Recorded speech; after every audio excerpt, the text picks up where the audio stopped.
88th session of the Senate and the first regular session of the 20th Congress is hereby called to order. Senator Pampilo Lacson will lead the chamber in prayer. Heavenly Father, as we enter our Lenten break in the weeks to come, we thank and praise you for your gracious and unconditional love. We ask that you teach us how to turn our hearts back to you. Help us cleanse our sins and lead us to repentance, that we may find healing in your mercy. Grant us the strength to surrender our weaknesses. Give us the courage to defeat our fears. In the quiet of our hearts, help us repent with all humility, and the grace to follow your path each day of our lives. Empower us to live the new life that your salvation brings, a life that honors you and reflects your truth and justice, to be worthy of your kingdom in the afterlife. All this we ask in the name of your Son, Jesus Christ. Amen. Amen. Secretary, will you please call the roll? Roll call of members. Honorable Senator Aquino, Senator Cayetano Alan, Senator Cayetano Pia, Senator De La Rosa, Senator Ejercito, Senator Escudero, Senator Estrada, Senator Gatchalian, Senator Go, Senator Hontiveros, Senator Lacson, Senator Lapid, Senator Ligarda, Senator Marcoleta, Senator Marcos, Senator Padilla, Senator Pangilinan, Senator Tulfo Erwin, Senator Tulfo Rafi, Senator Villanueva, Senator Villar Camil, Senator Villar Mart, Senator Subiri. The Senate President is present. With 21 senators present, the chair declares the presence of a quorum. Majority Leader. Thank you very much, Mr. President. Mr. President, we have several guests in the gallery today. Guest of Senator Gatchalian is Mayor Nonoy de la Cruz from Don Salvador Benedicto, DSB, Negros Occidental. He's here with us. A good friend of mine. Also, guest of Senator Lapid, Benguet Mayors. Atok Benguet Mayor Franklin Smith, Itogon Mayor Bernard Waclin, Bagyas Mayor Julius Amos are here with us today. We also have guests of Senator Camille Villar, local officials from Kalayaan, Laguna, led by Mayor Sandy Laganapan. We have also guests of Senator Alan Cayetano, Council of Manila, City Councilors, Councilor Darwin Awisia, Councilor Jesus Targa Fajardo, Councilor Bobby Espiritu. We also have guests of Senator Erwin Tulfo, Mayor Abner Tesorio of Sofrino Española, Palawan, and Mayor Richard Herrera of Dumaran, Palawan. We have also guests of Senator Erwin Tulfo, delegation from the Fulbright Commission and School of Advanced International Studies of Johns Hopkins University, led by Professor Henrietta Levin. And we have also guests of the Senate, the SK Federation and Youth Development Council from the municipality of Mayoyao, Ifugao, Mr. President. All here visiting us, the Senate. And also We welcome. And also Yes. the very good, hardworking, good-looking son of Senator Amy Marcos, the Vice Governor of Ilocos Norte, is here with us. Yes, so we welcome all our guests to the Senate this afternoon.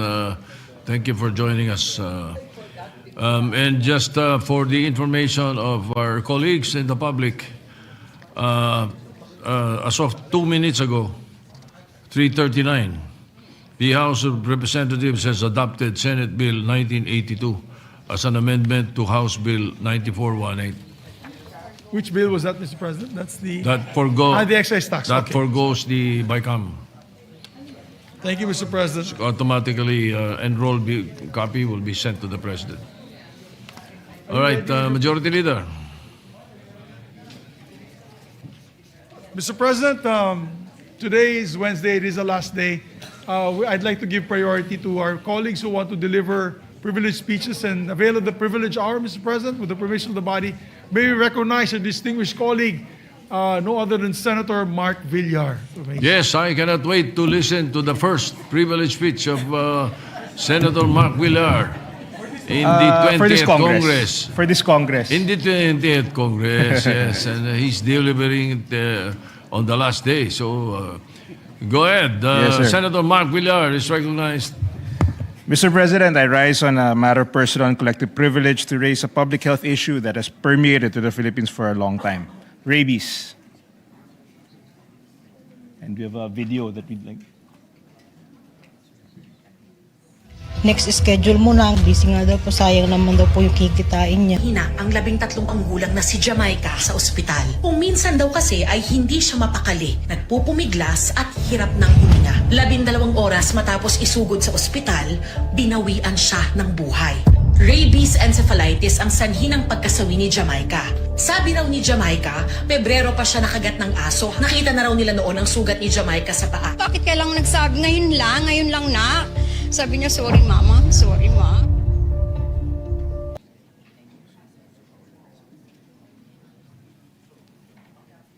Yes. As we saw in the video, one of the rabies victims, her name was Jamaica, and her loved ones joined us in yesterday's session. She succumbed to rabies 2 months after she was bitten by a stray dog as she was walking home from school. Jamaica was not able to receive immediate medical attention as she regrettably kept the accident to herself. Mr. President, in her last days, Jamaica was able to document her heartbreaking condition as she was trying to be brave throughout the whole ordeal. Mr. President, rabies virtually has a 100% fatality rate once symptoms appear. An average of 300 to 400 Filipinos die of rabies each year, while around 4 million annual bite cases are recorded annually. These numbers place the Philippines 6th among the countries with the highest incident of rabies. Mr. President, isa po si Jamaica sa libo-libong kabataan na naging biktima ng rabies. Isa siya sa mga 300 to 400 na Pilipinong namamatay taon-taon mula sa infection na ito. Mr. President, Jamaica is not just a statistic. She is a representation of an important public health issue. Sa katauhan ng batang si Jamaica, makikita po natin ang kahalagahan ng pagkakaroon ng accessible at sapat na tulong medikal para sa mga viral infection tulad ng rabies.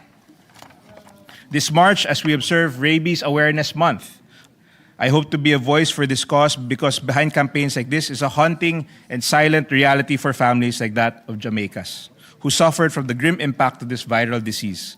Awareness alone is not enough. We must pursue concrete and sustained solutions to completely prevent rabies. The Animal Bite Treatment Center at San Lazaro Hospital, the National Referral Hospital for Infectious Diseases and Tropical Medicine in the Philippines, and the same hospital where doctors desperately try to save Jamaica, has seen a daily increase in consultations from 800 per day to 3,000, putting significant strain on the workforce and vaccine supplies. For the last 5 years, we saw a continuous rise of rabies-related deaths. From 235 cases in 2020, this ballooned to around 300 last year. In 2025, about 95% of these cases involve animals that are either unvaccinated or have an unknown vaccination status. With recent reports from DOH reflected a 65, while recent reports from the DOH reflected a 65% decrease in rabies cases from January to February 2026, compared to the same period last year, we should not be complacent.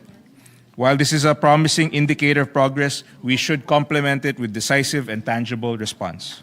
In 2025, the President directed several national and local government hospitals as well as health centers to provide free anti-rabies and anti-bite vaccinations. PhilHealth has also increased its animal bite treatment package to 5,850 pesos from the previous 3,000 pesos to cover essential post-exposure prophylaxis. This package includes rabies vaccine, rabies immune globulin for immediate protection, local wound care, tetanus toxoid and anti-tetanus serum, antibiotics, and necessary medical supplies such as syringes, alcohol, and antiseptics. Mr. President, I would also like to take this privileged hour to reiterate bills that I have filed in Congress that seek to address the interrelated issues and challenges we face concerning animals. We must merge the current governmental efforts with legislative actions that institutionalize our campaign against rabies and a holistic approach towards animal care in general. First, Senate Bill number 255, or the Animal Medical Center Act. If we are truly to promote animal welfare and prevent viral diseases such as rabies, we must ensure greater access to affordable veterinary services. Currently, veterinary clinics remain scarce and are often privately owned, making them inaccessible and unaffordable to many Filipinos. As such, this bill addresses the challenge of limited access to quality veterinary healthcare services across various regions of the country by establishing veterinary clinics in every city or municipality. This would ensure that farmers, pet owners, and communities have reliable access to veterinary healthcare services. Second, we have Senate Bill number 591, or the act promoting the adoption of stray and impounded animals by providing incentives. Mr. President, there are 13.11 million stray cats and dogs in our country. Many of these animals are potential carriers of rabies and other diseases that may pose serious risks to human health. These animals are also those who are struggling to survive on the streets, with hundreds of them being euthanized monthly due to lack of space and resources. As such, this bill aims to encourage the adoption of stray and impounded animals through incentives. On a personal note, we have adopted animals from the Passion Project, and we continue to take care of a lot of these stray animals in our own home. Yung iba nasagasaan ng kotse, yung iba inabandon ng mga owners. So that's one of the things that we enjoy doing, is adopting stray animals, dogs in particular. Many Filipinos consider their pets as members of their family. Some even proudly call themselves fur parents, celebrating their pet's birthday, caring for them with love, and mourning their loss as they would any loved one. However, not all these animals experience this kind of compassion. While some live comfortably and receive proper care, others endure cruelty, neglect, abandonment. And that's why, Mr. President, we call for reinforced laws and stricter enforcement to elevate our standards for animal welfare. Mr. President, these proposed measures, together with the current efforts of the government, may provide a holistic approach towards addressing the issue of animal welfare and animal-related diseases such as rabies. Yes, rabies has a 100% fatality rate, but it is also 100% preventable. Vaccinating our pets remains our first line of defense, and it is the responsibility of the government to ensure that these are accessible, affordable, and available to every community. At the same time, pet owners share this responsibility by ensuring that their animals are properly vaccinated. In cases of exposure, immediate medical treatment after a bite or scratch can mean the difference between life or death. Preventing rabies, therefore, is not only a matter of policy. It is a shared responsibility between the government, communities, and every pet owner committed to both human and animal lives. In fact, as part of our continuing efforts to combat the spread of rabies, there will be a spay and neuter event spearheaded by the Philippine Veterinary Medical Association in partnership with the Provincial, City, and Municipal Veterinarians League of the Philippines on March 19, 2026. This is a simultaneous nationwide activity to be participated in by at least 19 localities, including a primary event at the Provincial Veterinary Office in Malolos, Bulacan. This event will be held in line with the Rabies Awareness Month and aims to highlight the vital role of animal welfare, responsible pet ownership, and mass spay and neuter initiatives in the effective control and eventual eradication of rabies. Mr. President, our dear colleagues, ilang kabataan na tulad ni Jamaica pa ang babawian ng buhay dahil walang sapat na access sa agarang lunas, praktikal na kaalaman at serbisyong veterinaryo. Kung ang asong nakakagat kay Jamaica ay nabakunahan lamang, marahil ay buhay po siya ngayon. It is high time that we translate our shared commitment into concrete action, measures that will strengthen animal welfare, enhance public health protection, and ultimately prevent the loss of both human and animal lives. This is a step closer to better communal responsibility and in advancing universal humanity. By adopting conclusive policies coupled with consistent implementation, we hope to set an example to the future generations on responsible and compassionate pet ownership and purposeful, decisive governmental action reflecting a society that is pragmatic but inclusive and empathetic, even to our animal friends and family members. Thank you, Mr. President. I can definitely relate to the privileged speech of Senator Mark Villar. For the record, and this is kind of a trivia, In 1958, you were not born yet, and most of our colleagues were not born yet. I was beaten by a dog, the dog of my father. That was 1958. In 1959, I was beaten by another dog of my father. And during those days, there were no anti-rabies, only for people, no, not for the dogs yet. So can you imagine? I had to undergo 27 injections at my back for each time that I was beaten. So 54. Every time I ride the jeep going to San Lazaro Hospital, I started crying already because that's how painful it is. And it was. And that's why I said I can relate to that. And then the anti-rabies was presented in the early 60s, if I'm not mistaken. Ano? So how many injections are needed now?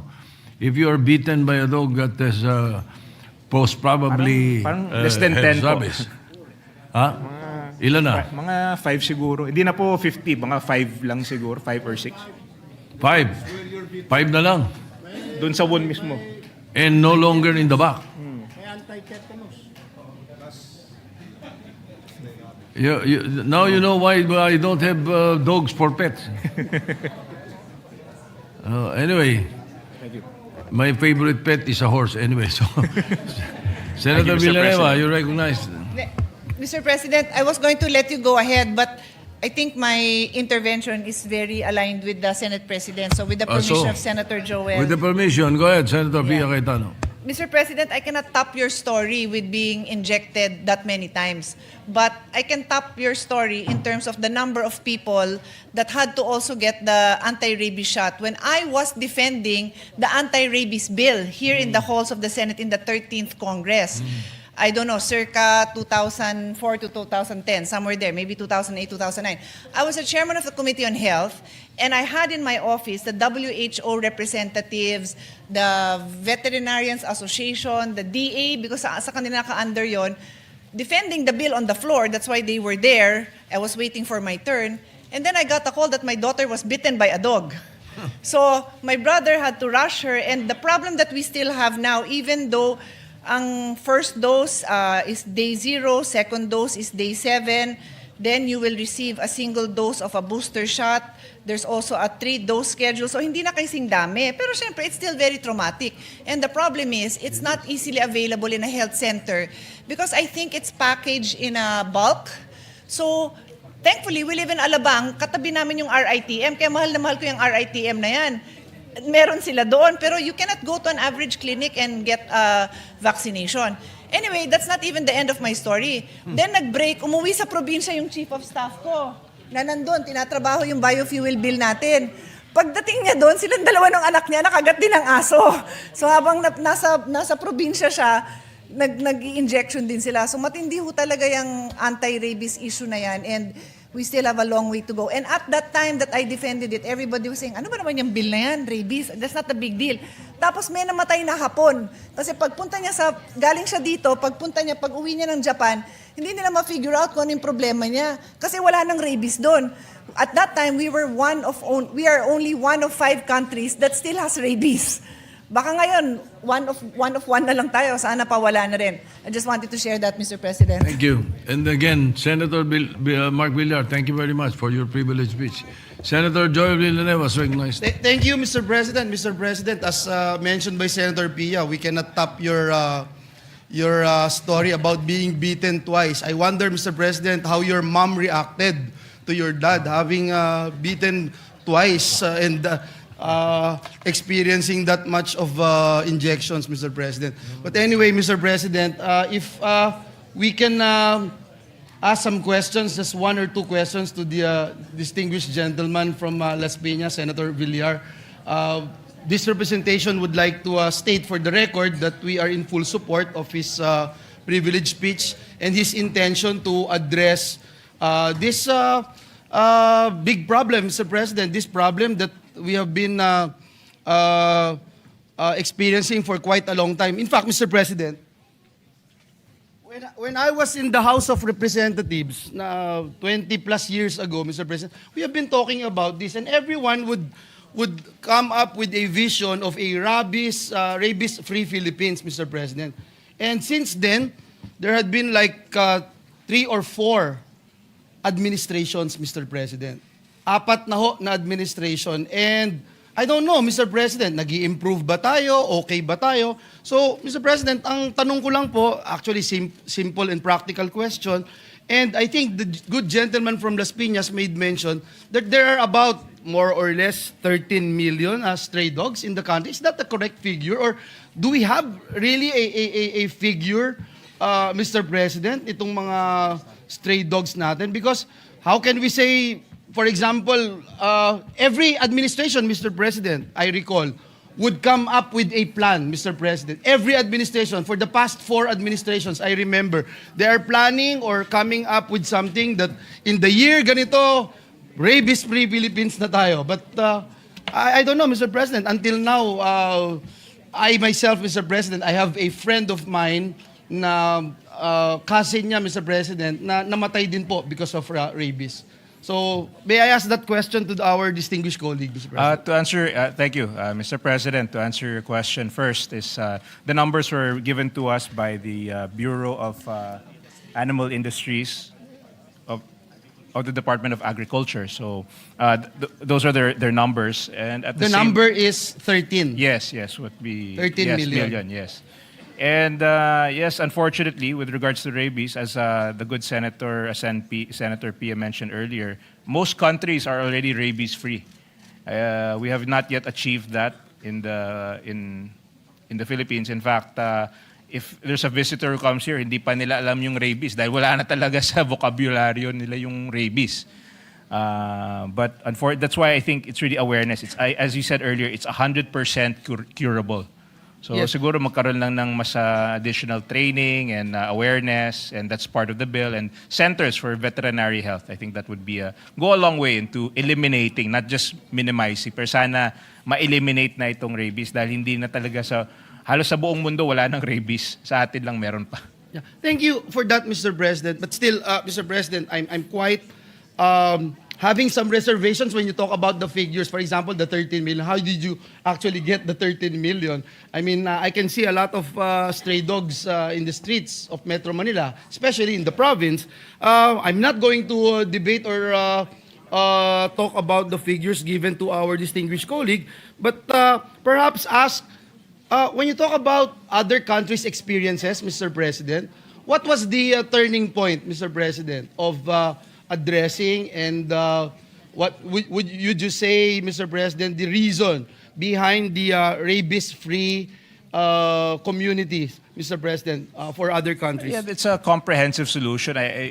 This includes, one, the unavailability of vaccine. These are the factors that affect our country, that continue to allow rabies to be an issue. One is the unavailability of the vaccines. 2 is the lack of awareness of the existence of the lack of awareness, and of course, lack of responsibility for the dog owners, lack of adequate animal bite facilities, hesitancy on the possible cost of treatments, non-completion of the treatments, and non-implementation of impounding projects at the LGU level. So these are the major factors that we need to improve on in order to reach zero rabies level. Thank you, Mr. President. One last, probably, Mr. President. Our administration, this administration, is envisioning a rabies-free Philippines. And do we have a time frame for that? As of now, Because again, every administration, I have heard every administration, for the past 4 administrations, rabies-free Philippines, Mr. President. Yes, there's no, as of now, I'm not aware of any timeline. That's why I hope to bring awareness to this issue with your help also. In fact, the event is actually in Bulacan, so I think that's Yes. that's a very good start. And of course, with the creation of more centers and more awareness, we hope that we can achieve that. And maybe the government can come up with their own timeline to eventually eradicate rabies in our country. I hope so, Mr. President. And I join the gentleman from Las Piñas in pushing for possible reforms that we can do, maybe through budgeting also, Mr. President. Adoption, Mr. President. Believe it or not, we have adopted several puppies before, even yung mga matatanda na po na walang gustong kumuha. And unfortunately, Mr. President, even the process of adoption is kind of extra challenge, Mr. President. So I hope we can also do something about it. And please count me in as one of your allies here in the Senate, Mr. President. Thank you, Mr. President. Thank you to our distinguished colleague, Senator Mark Villar. Thank you, Mr. President. Senator Jingo Estrada is recognized. Thank you, Mr. President. Maaari ba ho magtanong sa ating kasamahan mula sa Las Piñas, kung maaari lang. Yes, please. Maraming salamat po, Ginoong Pangulo. Ilan na ba ang namamatay dahil sa rabies dito sa ating bansa? Every year, on average, it ranges from 300 to 400. 300 Fluctuates. to 400 deaths Yes, per every year. year. Yes. Because of rabies. Yes. Dahil lang ba ito sa kagat ng aso? Dahil lang ba? Karamihan dogs, but animals in general, pag nakagat ka ng isang animal, dapat ang usual procedures, magpa-vaccination ka na kagad. Okay, ano itong mga hayop na merong mga rabies? Bukod sa aso. Well, cats also, mammals in general. But karamihan po kasi usually Monkeys. yung bite cases is dogs. Pero Monkeys posible meron. siguro, kailangan meron din. Bats. Pero very rarely. Rats, Ano yung bats sa Tagalog? bats. Paniki. Mga paniki. What else? Very rarely, siguro. But mammals in general, if pag nakagat ka ng isang mammal, may possibility. Saan ba nakukuha yung rabies? Saan? Saan ba nakukuha yun? Saan nakukuha? Sa mammals? Sa blood? It's a bloodborne infection. Okay, Okay. kasi uli katanungan lang. Just very curious about this. Kasi usually yung ating mga kababayan, lalo na yung masang Pilipino, minsan kumakain sila ng aso. Tama? Yes. Minsan niluluto nila, kinakaldereta nila. Kapag ba kumain ka ng aso na na may rabies, magkakaroon ka ba ng rabies? Wala pang case. Wala pang known case na kasi usually naluto na yan. Yan. Hindi mo naman hindi mo naman kakaining live siguro. But it's more of a blood. So usually pag kinagat ka at may bleeding or may So or walang na-break yung skin. scientific findings na kung kumain ka ng aso na may rabies, it does not necessarily mean na magkakaroon din yung taong kumain ng rabies. Siguro na magkakaroon ng rabies. Siguro pag raw, pag kinain mo ng raw, Hindi, wala naman siguro kakain. wala naman siguro. Wala naman siguro kakain ng hilaw na aso. Wag naman Unless kumain yung mga ng hilaw na primitives. aso. Pero kung luto naman yung ayoko naman Meron- I'm against meron na ba? I'm against dog hindi ako sangayon sa Meron bang naitala ang Bureau of Animal Industry na meron kumakain sa mga Pilipino na hilaw na aso? wala naman sir. Wala naman Mr. President na walang cases na wala lang akong data pero wala naman sigurong cases na yung mga taong kumakain ng raw na aso. Ano ba yung asong mahilig kumagat? Babae o lalaki? Wala pa tayong statistics kung anong mas sorry Mr. President, we have no statistics but we can look for This was just a phone-in question. Anyway, maraming salamat po, Ginoong Pon. Thank you very much. Thank you.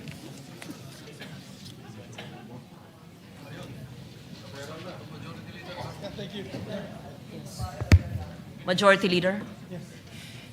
Where are you? Oh, thank you. Thank you very much, Mr. President. Madam President, we'd like to refer the speech of the good gentleman from Las Piñas to the Committee on Health and Demography. So move, Mr. President. So referred. And before I take up another matter, I just want to congratulate I see him. Senator Kiko Pangilinan. Oh, sorry. Yes, what is the pleasure? No, just to refer it likewise secondarily to the Committee on Agriculture. Yeah, no objections. So referred secondarily to the Committee on Agriculture. And may I just like to commend Senator Mark Villar. In our province of Bukidnon, we have a lot of rabies cases there. It's really a problem. As a matter of fact, in my sheep farm, this is a true story, I can actually show the pictures. In Bukidnon, there were 3 rabid dogs that attacked our sheep. They killed about 47 of our sheep. And if you see it, kinagat talaga yung tiyan and all that. It's horrible. I thought it was, kala ko baka aswang eh. And then may nabaril ng isang security guard yung isang aso. So it was rabid dogs in packs. And that's what happens in the rural areas. So yes, we need to vaccinate the dogs, at the same time have the medicines like Verorab available for everyone to use and avail. So thank you, Senator Mark Villar, for that very important and timely speech. As a matter of fact, my son, Wanmi and Santi are both users of Verorab. Because nga, when nung puppy pa yung aming aso na si Snowy, mahilig mag-nip, and he would nip my sons. So out of just pure security, safety reasons, although the dog has been vaccinated, we still had them have them get the shots. Kasi delikado nga po, you saw what happened. 100% mortality rate. And if I'm not mistaken, alam ni Senator Soto ito, yung tatay daw ni Fernando Po Jr., Fernando Po Sr. had actually died from rabies as well. Dahil pinalik niya yung sugat niya sa aso. And this is a true story. It's actually, you can Google it. And he died because of rabies. So yes, this is a very, very dangerous disease, Madam President. So I thank Senator Villar for putting it back in our consciousness. If our good presiding officer is ready to give the speech, if not, can I allow Senator Pia Cayetano first to deliver her privileged speech, and then we can recognize the good lady. Yes, I'm no longer delivering a privileged speech. So please proceed with the agenda. Yes. Okay, thank you. Madam President, may we recognize a distinguished colleague from Taguig and Pateros to also avail of the privilege hour. May we recognize Senator Pia Cayetano. We recognize Senator Pia Cayetano. Thank you, Mr. President. Madam President, I rise on a matter of personal and collective privilege. This coming Sunday is not just my birthday, it is World Water Day. So every year I have to stand up and celebrate World Water Day, which is more important than my birthday. This is a day dedicated to the importance of fresh water and advocating for sustainable management of freshwater resources. This year's UNESCO theme is very close to my heart. It is water and gender. Where water flows, equality grows. This raises global awareness of fresh water and sanitation challenges.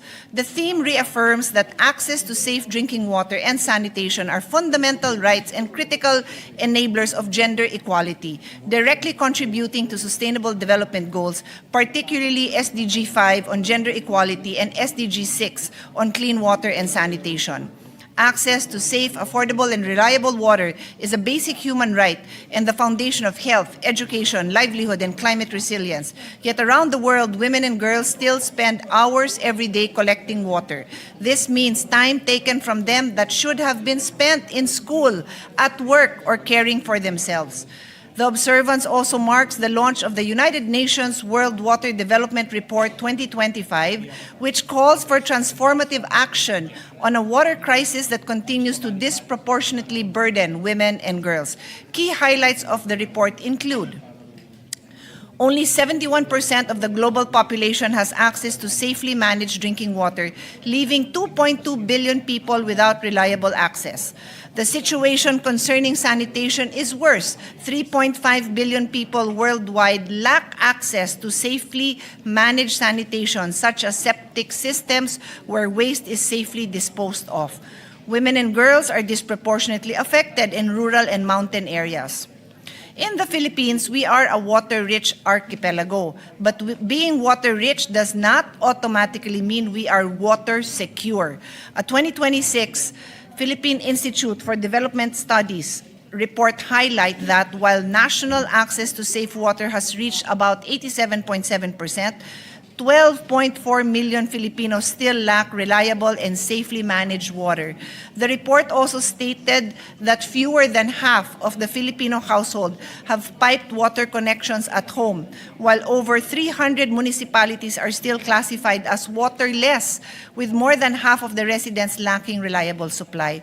They often rely on distant shared sources like public wells or springs. Across 532 water districts, annual demand now exceeds effective supply by an average of 3.6 million cubic meters.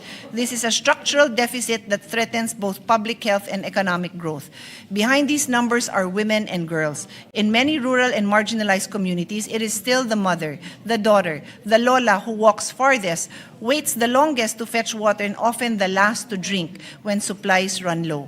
Women manage water in the household, but they are underrepresented in water governance, from barangay water councils to utility boards, which means their lived experience rarely shapes decisions on water allocation, pricing, or infrastructure. Mr. President, let's look at the numbers. The water crisis hits our most vulnerable hardest. Data from the DepEd reveals that 3,628 schools lack regular water sources, while over 8,000 rely on rainwater. Only 61% of schools nationwide have access to clean water, leaving millions of students vulnerable to dehydration and disease during class hours. On sanitation, according to the Philippine Statistics Authority Annual Poverty Indicator Survey, 84.7% of households had access to improved sanitation in 2024, up from 84% in 2022. Geographically isolated and disadvantaged areas. The disparity is more evident in these areas. According to the 2026 PIDS study, 12.4 million Filipinos lack safe drinking water access. On health, the consequences are fatal. Diarrhea is the second leading cause of death in children under 5, responsible for approximately 480,000 to 525,000 deaths annually.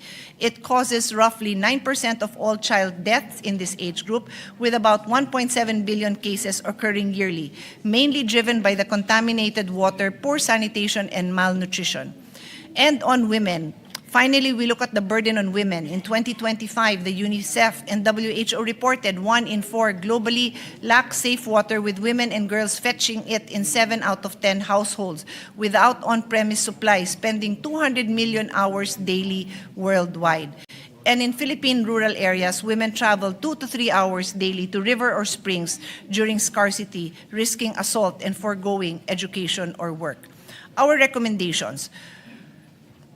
Ladies and gentlemen, we are now facing an energy and a fuel crisis because of the ongoing conflict. But let us not wait for a water crisis. The time to act is now. The time to prepare for a situation which will draw out all our resources, which will require us to act swiftly, can be navigated if we plan carefully. There are many things we can do, Mr. President. In the 20th Congress, I filed Senate Bill number 348, also known as the Water Sustainability Act. This bill establishes the Philippine Water Sustainability Framework, which shall be used by the relevant agencies to ensure that Filipinos will always have safe and clean sources of water and guarantee the availability of these resources for future generations through responsible and sustainable management. I would also like to highlight the Philippine Institute for Development Studies' proposal to create 3 separate bodies to regulate water to help address weak enforcement powers and regulatory overlaps. PIDS backs the creation of the Department of Water Resources for Water Resource Planning and Policy, the Water Resources Allocation Office for Water Rights Allocation and Adjudication, and the Water Regulatory Commission for Economic Regulation of Water Utilities. This separation reflects international best practices where policy making, resource allocation, and economic regulations are handled by separate institutions, according to PIDS.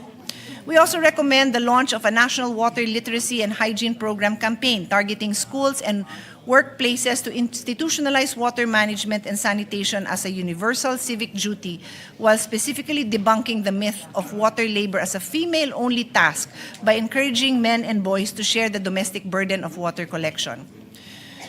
To meet 2030 targets for WASH, water, sanitation, and hygiene in schools, the UN recommends doubling current investment and construction speeds. Moreover, the UN specifically recommends promoting the inclusion of women, youth, and indigenous communities in how water resources are governed.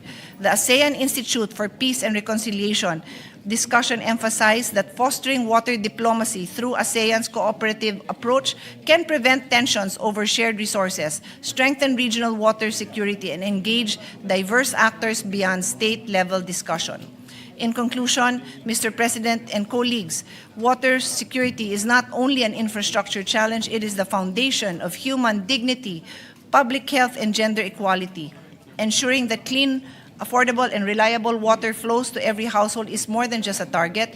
It is an act of intergenerational fairness and justice. It is for the women who have carried its burden for too long, for communities who historically are overlooked, and for the generation who will inherit the rivers and coast we protect today. We must act now and work together with our national agencies, LGUs, and water districts to turn these targets into reality for every family. Thank you, Madam President.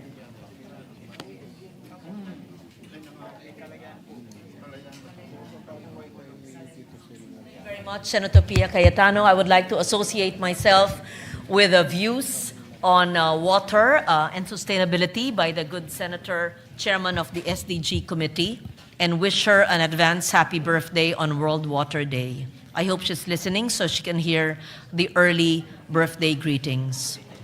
In the meantime, we recognize Senator Sherwin Gatchalian, the Acting Majority Leader. Thank you.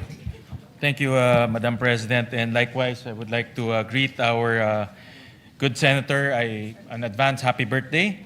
So with that, I move to refer the privileged speech of Senator Pia Cayetano to the Committee on Sustainable Development Goals, Innovation, and Futures Thinking. I so move, Ms. President. So referred to the SDG Committee. I move to suspend session, Ms. Session is Madam suspended. President.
Thank you.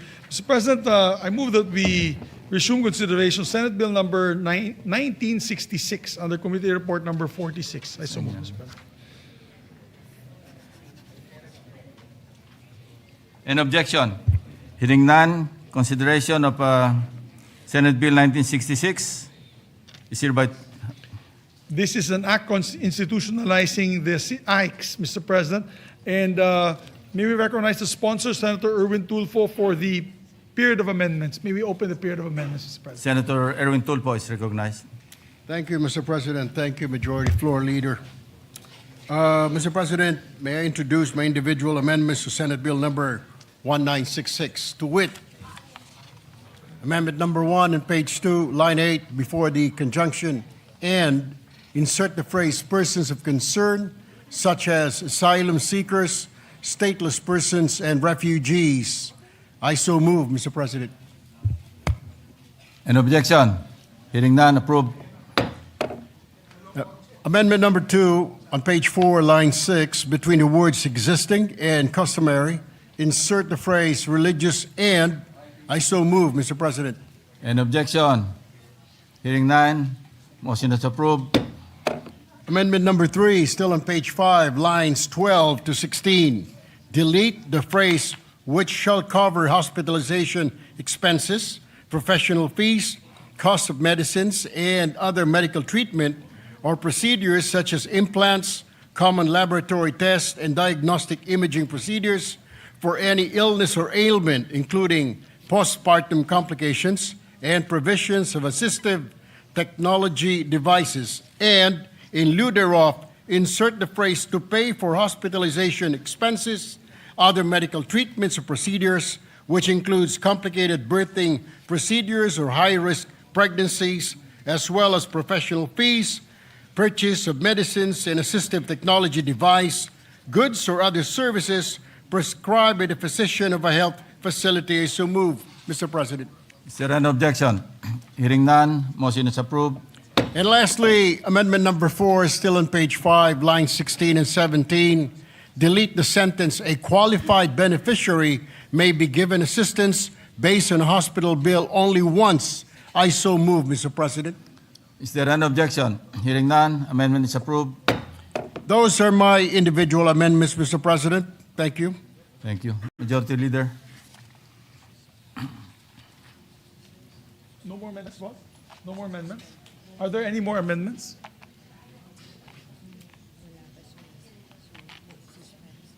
Mr. Majority Floor Leader, may we just suspend, because I believe Senator Lauren Legarda will have a few amendments on this assistance for individual in crisis. If she's ready, if the good lady senator is ready, we can already take it up now as individual amendments, Mr. President. Senator Lauren Legarda is recognized to introduce her amendments.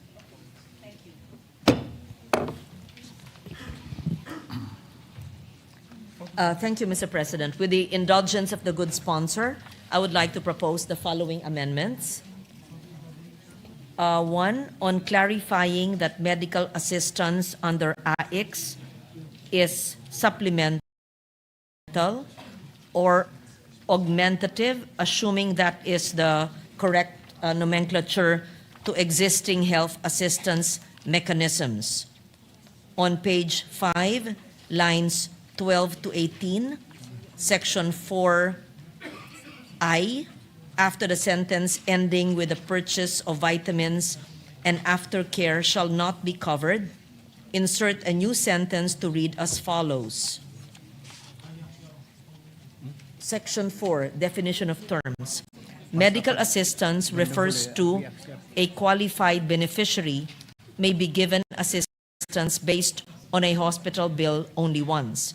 Other health care expenses such as immunization, birthing, and purchase of vitamins and aftercare shall not be covered. Medical assistance under this act shall be supplemental or augmentative in character and may be availed of when existing health financing, assistance, or benefit mechanisms, including those under Republic Act 11223 or the Universal Health Care Act, PhilHealth, Malasakit Centers, the Philippine Charity Sweepstakes Office, or other similar programs, are unavailable, insufficient, delayed, or do not fully address the immediate crisis of the qualified beneficiary. I submit, Mr. President. What does the sponsor say? We accept, Mr. President. Thank you, Mr. President. And just to Subject to put- style. Yes, thank you. And just to kindly put on record the rationale behind the amendment, and I thank the good sponsor for accepting it. The bill properly characterizes AIX as a stopgap measure, but its definition of medical assistance remains broad enough to overlap with PhilHealth, UHC benefits, malasakit centers, PCSO, and other medical assistance mechanisms. Because without a clarifying clause, there is a high risk of duplication or inconsistent implementation, and beneficiaries being referred from one program to another without timely relief. This amendment, therefore, is necessary to make it clear that AIX medical assistance is supplemental or augmentative. Thank you, Mr. President. Noted. There's Is there an another- objection? Hearing none, amendment is approved.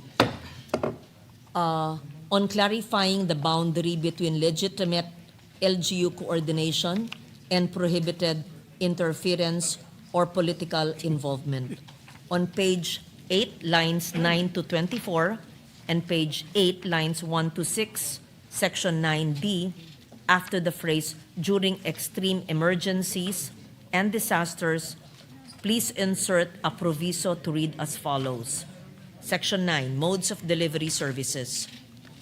D, transfer and prepositioning of material assistance to LGUs and national government agencies, NGAs, when necessary for timely and efficient delivery of assistance during extreme emergencies and disasters, provided that the participation of LGUs or NGAs under this paragraph shall be limited to logistical, warehousing, transport, venue, crowd management, or other similar non-discretionary support necessary for the timely delivery of assistance, and that LGUs or their officials, employees, representatives, or agents shall not determine eligibility, influence beneficiary selection, control the release or distribution of assistance, require endorsements, or attach names, images, branding, or political presence to any activity under this act. The succeeding provisos may be revised subject to style. What I does the submit, sponsor Mr. say? President. We accept, Mr. President. Thank you. I thank the sponsor. Any Again, objection? Hearing none, amendment is approved. Again, just to put on record the rationale, and I thank the good sponsor for his acceptance, this amendment is necessary to make clear that LGU or NGA participation under Section 9D is limited to non-discretionary logistical support, does not include any role in eligibility determination, beneficiary selection, release of assistance, endorsement, or political branding. Third, on narrowing the real-time data sharing provision and providing express data privacy safeguards. On page 9, lines 16 to 18, section 10, after the sentence ending with a mechanism for real-time data sharing between DSWD and the LGU shall be institutionalized, please insert a new sentence to read as follows. Section 10, Integrated Program Delivery System. In keeping with the principle of equitable access and ensuring that access to the AIX program is maximized, a mechanism for real-time data sharing between the DSWD and the LGUs shall be institutionalized. Such data sharing shall be limited to information necessary for the verification of the identity of qualified beneficiaries, prevention of duplication or fraud, augmentation of assistance, and referral coordination, subject to appropriate access controls, data minimization, audit trails, and retention and deletion rules in accordance with applicable data privacy and security laws, rules, and regulations. I submit, Mr. President. What does the sponsor say? We accept, Mr. President. Thank Any you. objection? Hearing none, amendment is approved. I thank the good sponsor for his gracious response. Let me just cite the rationale behind the amendment. As drafted, the bill institutionalizes real-time data sharing and allows interagency sharing from a centralized database but does not specify the permissible purposes, the limits of access, or the safeguards governing use, retention, and disclosure of beneficiary data.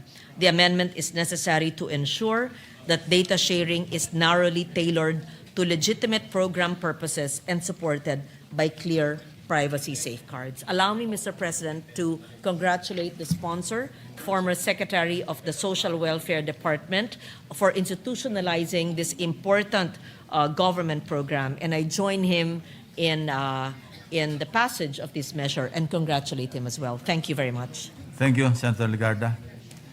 Majority Leader.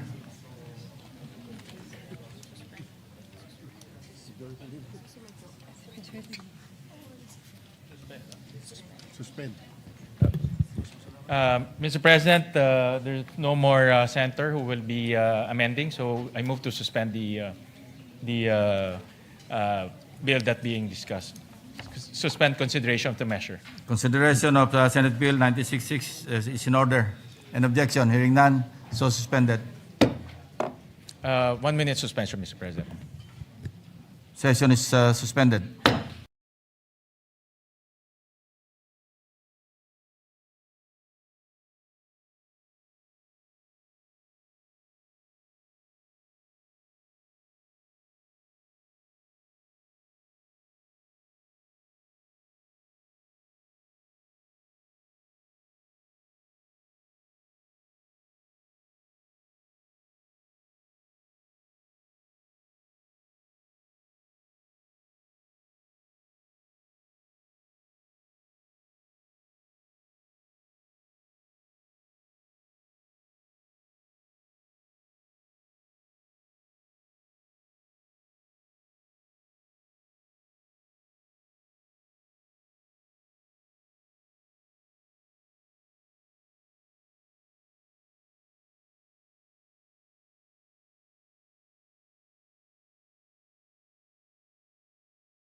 President, I move to consider Senate Bill number 1981 under Committee Report number 47. I so move, Mr. President. Is there any objection? Hearing none, Senate Bill number 1981 under Committee Report number 47 is in order. And Mr. President, we are in the period of individual amendments. I move to recognize Senator Bamakino as the sponsor of the measure.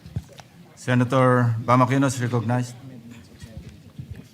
Thank you, Mr. President. Mr. President, these are the individual amendments of Senator Ontiveros. Therefore, let me read them into the record and ask for support. Firstly, on page 7, after line 3, insert a new subsection 6 to be read as follows. 6, the teacher's salary subsidy shall not be used to diminish offset, or substitute for existing wage obligations, including benefits negotiated under collective bargaining agreements. So moved, Mr. President. Is there an objection? Hearing none, amendment is approved.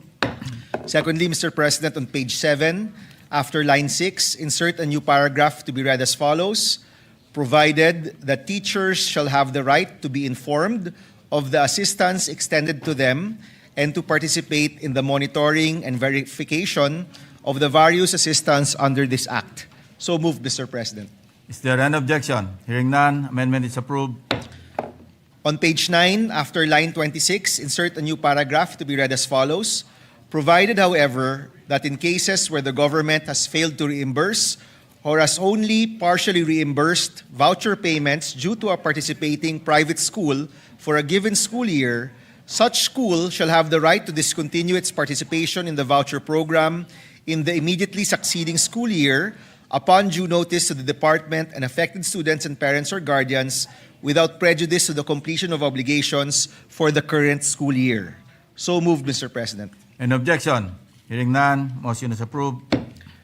Lastly, Mr. President, on page 10, after line 4, insert a new paragraph to be read as follows: any public officer or employee who, in collusion with any participating school, its officers or personnel, or any individual, commits any of the foregoing acts shall be subject to the same penalties prescribed for participating schools and the responsible officers under this Act, without prejudice to prosecution and the imposition of additional penalties under Republic Act Number 3019 or the Anti-Graft and Corrupt Practices Act. So moved, Mr. President. An objection? Hearing none, amendments approved. Mr. President, these are all the amendments of Senator Intiveros, and with the Majority Leader's permission, I move to close the period of amendments, Mr. President. There's a motion to close the period of amendment. Yes, Mr. An President. objection? Hearing none. With that, Mr. President, we move to close the period of amendments. An objection? Hearing none. Approved. Thank you, Mr. President. Mr. President, there being no other members. So we move to approve on second reading Senate Bill number 1981 under Committee Report number 47, Mr. President. So Is there an objection? Hearing none. Senate Bill 1981 under Committee Report number 47 is approved on second reading. thank you, Mr. President. I move to suspend consideration. Senator Bamaquino is recognized. Yes, Mr. President, I just want to thank our colleagues for the support for this bill, especially Senator Gatchalian, who passed this bill in a previous Congress and who also raised it in plenary a few weeks ago. This will definitely help our students, Mr. President. It will help in the decongestion, in the access, and support for our students who are also in the private schools and in the public schools as well. Maraming salamat, Mr. President. Thank you and congratulations. Thank you, Mr. President. Mr. President, I'd just like to recognize, I move to suspend consideration of the measure. So it's suspended. Mr. President, I'd like to also recognize our good friend, my good friend from Madrid, Surigao del Sur, Mayor Paulo Lopez is here with us today. And I believe their SK chairman. Welcome to the Senate, sir. Thank you, Mr. President. Mr. President, I move that we resume consideration of Senate Bill number 1894 under Committee Report number 31. Or may I ask for minute suspension rather, Mr. President? Session suspended.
Recognize the sponsor of Senate Bill number 1894, no other than Senator Lauren Legarda, to propose the resolutions, both committee and a few individual amendments. Senator Lauren Legarda is recognized. Thank you, Mr. President. In accordance with Rule 29, Section 82, Paragraph 2 of the Rules of the Senate, this representation seeks to amend by substitution Senate Bill 1894 under Committee Report 31. These amendments are aimed to clarify that CHED and TESDA are the implementing agencies of the measure, allowing both to create plantilla positions as may be necessary, with the UNIFAST board serving as policy setter, and in collaboration with Senator Ontiveros, establish a grievance mechanism, creating grievance committees within CHED and TESDA to investigate and resolve complaints from learners, and as well in collaboration with Senator Ontiveros, institute a deficiency safeguard to ensure that any funding gap in the implementation of the free higher education and the tertiary education subsidy or test is covered in the succeeding General Appropriations Act, or GAA. With that, Mr. President, with the permission of the body, I move to amend the bill by deleting the entire text thereof after the enacting clause and replacing the same with the provisions contained in the proposed amendment in the nature of a substitute as filed with the Legislative Bills and Index Service and earlier distributed via email to the offices of the senators. I move that the text thereof be considered as read into the record. An objection? Hearing none, motion is approved. Thank you, Mr. President. I will await now the amendments. May I just ask for quick suspension, Mr. President? Session is suspended.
Mr. President, I move that we, with the permission of the body, we proceed to the individual amendments.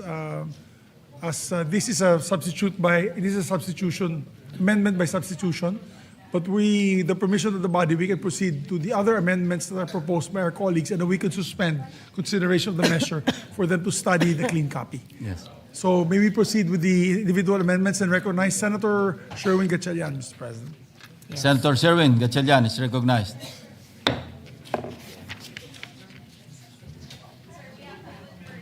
Yes.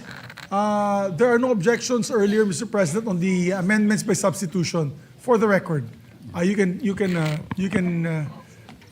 bang the gavel, Mr. President, that there's no objections to the Yes, amendments. by and for the substitution. record, Mr. President, this was filed with the Bills and Index. It was emailed to our colleagues in due time, and we accept this already incorporated the Ontiveros amendments in the bill by substitution, and now using the bill as in substituted bill as the working draft, we will accept the Gatchalian amendments. Thank you, Mr. President. Is there an objection? Hearing none, motion is approved. Thank you, Mr. President. May we recognize Senator Gatchalian for his amendments. Thank you. Thank you, Mr. President.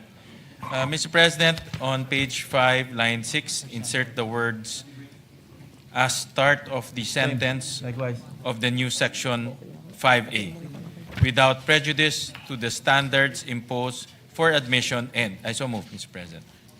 Is there an accept. objection? We Hearing accept, none, Mr. President. approved. On page 6, line 14, after the word DSWD, insert the words pursuant to RA 11315 or the Community-Based Monitoring System Act. I so moved, Mr. President. We accept, Mr. President. Is there an objection? Hearing none, approved. On page 6, line 15, after the word upon, insert the word passing. I so moved, Mr. President. We Is there accept, an- Mr. President. Is there an objection? Hearing none, motion is approved. On the same page, on line 25, delete the word documentary. I so moved, Mr. President. We accept. An objection? Hearing none, amendment is approved. On page 8, delete lines 8 to 20 and insert the following paragraph. Qualified beneficiaries who are granted TES shall continue to receive TES for the remaining prescribed duration of their program, provided that, subject to compliance with the eligibility requirements set forth in this Act, an extension of up to 1 additional year may be granted only upon a showing of justifiable and documented circumstances resulting in delay in program completion, including but not limited to academic difficulties, health-related conditions, force majeure, or other valid cases as may be determined by the UNIFAS Board. Provided further that the grant of such extension shall be subject to evaluation and approval by the UNIFAS Board in accordance with guidelines to be issued for this purpose. I so move, Mr. President. What does the sponsor We say? accept, Mr. President. On page 11, starting Teka from... muna. Motion is approved. Sorry, Mr. President. On page 11, starting from line 13, delete the entire clause starting from the word "and" until the word "programs" in line 19. The new paragraph shall now read as follows. E. Formulate and issue the policies and minimum standards for monitoring and evaluating of academic progress and retention rates of the TES grantees. I so move, Mr. President. An objection? Hearing none, motion is approved. On the same page 11, line 24, after the semicolon, insert the word "and." I so move, Mr. President. An objection? Hearing none, amendment is approved. And lastly, Mr. President, on page 11, delete the lines 25 up to lines 12 of the next page or paragraph G. I so move, Mr. President. We An accept, objection? Mr. Hearing none, approved. Thank you, Mr. President. Thank you, Thank you to Senator the Sherwin. sponsor. Thank you very much to the good sponsor, to the good Chairman of Finance for enhancing the substitute measure. Thank you.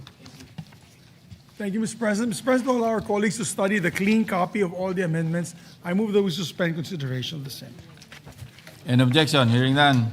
Senate Bill 1894, under committee report number 31, is suspended.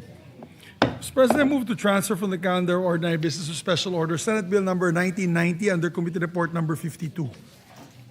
An objection? Ayun, 1990. 1990. Yan. 1990. Consideration of Senate Bill 1990 under Committee Report number 52 is transferred to special order. Yes. Thank you, Mr. President. May we move to consider Senate Bill 1990 and ask the Secretary to read the title of the measure. The Secretary is directed to read the title of the measure. An act ensuring the development, promotion, and protection of agricultural and fisheries cooperatives, providing for the creation of the Bureau of Agricultural and Fisheries Cooperatives, and appropriating funds therefore. Mr. President, I move that we recognize to sponsor the measure no other than our distinguished colleague, Senator Francis Kiko Pangilinan. Is there an objection? Hearing none, Senator Francis Kiko Pangilinan is recognized. Thank you, Mr. President. Distinguished colleagues, I stand here to sponsor Senate Bill 1990 under Committee Report number 52 in substitution of Senate Bills 389 of Senator Risa Ontiveros and 1183 of this representation. Tawagin natin itong panukalang batas ng Agriculture and Fisheries Cooperatives Act. Before I proceed, Mr. President, allow me to inform the body that this representation is a shareholder of a small vegetable family farm corporation in Alfonso, Cavite. And although this measure pertains not to farm corporations but to cooperatives, this representation has decided to err on the side of full disclosure as provided for in Article 6, Section 12 of the Constitution.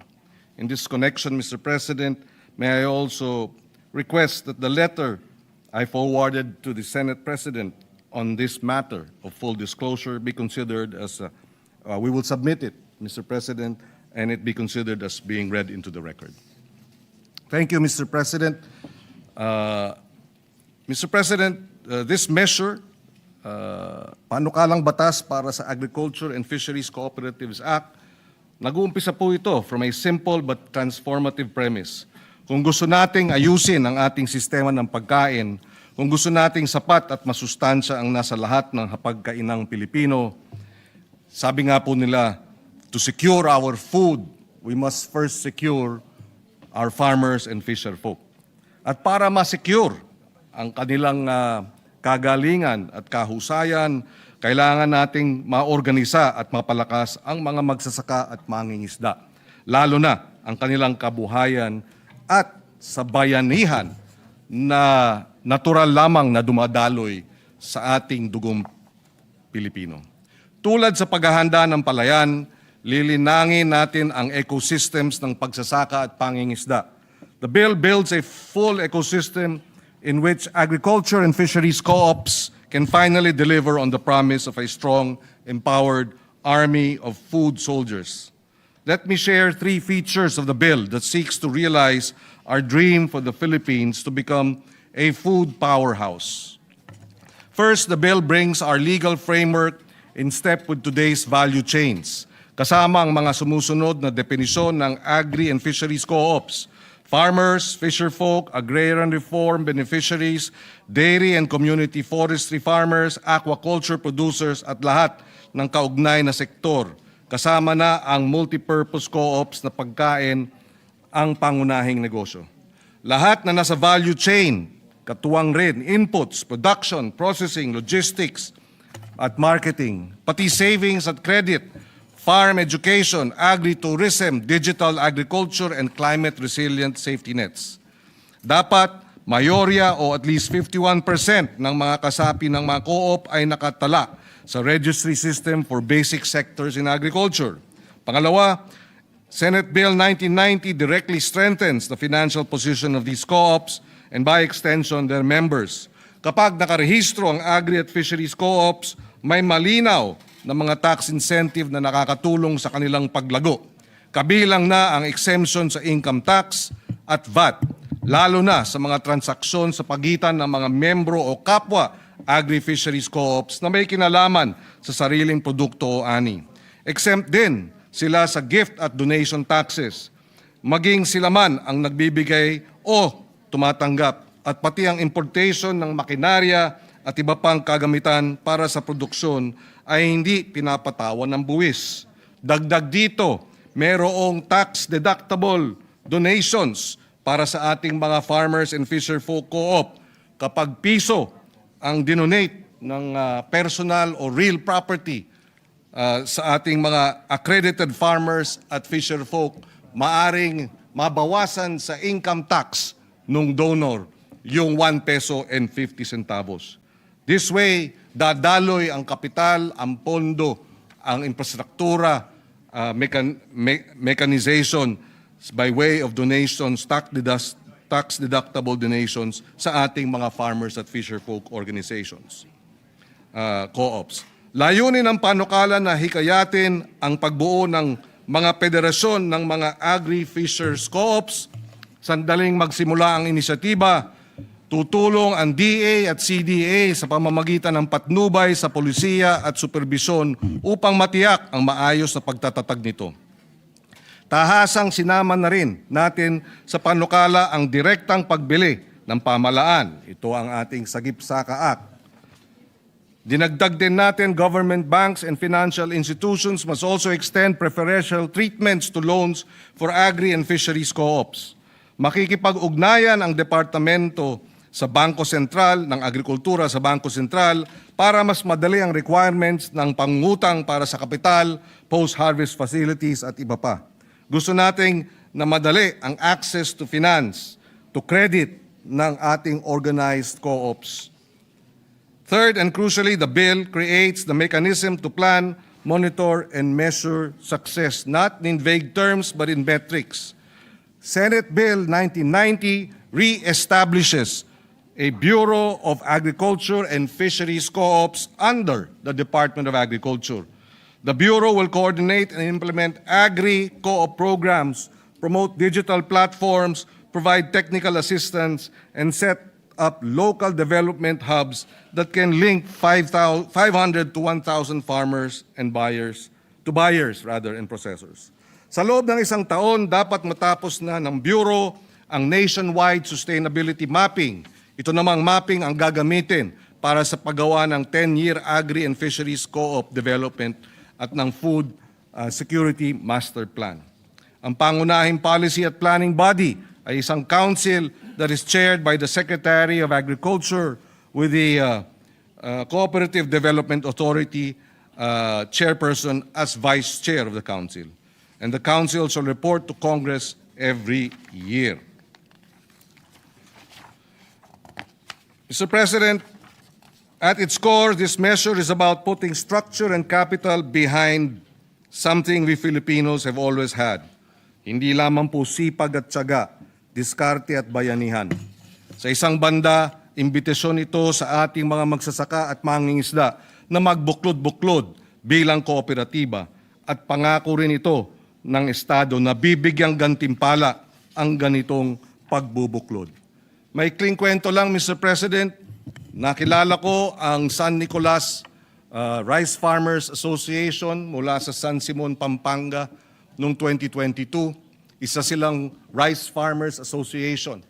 Nung nakipag-usap tayo sa kanila, nung tayo'y nasa pribadong sektor, gumawa tayo ng paraan na makipag-ugnayan sila sa isang milling company na handang i-mill ang kanilang palay ng libre at sila na rin po ang magpapackage.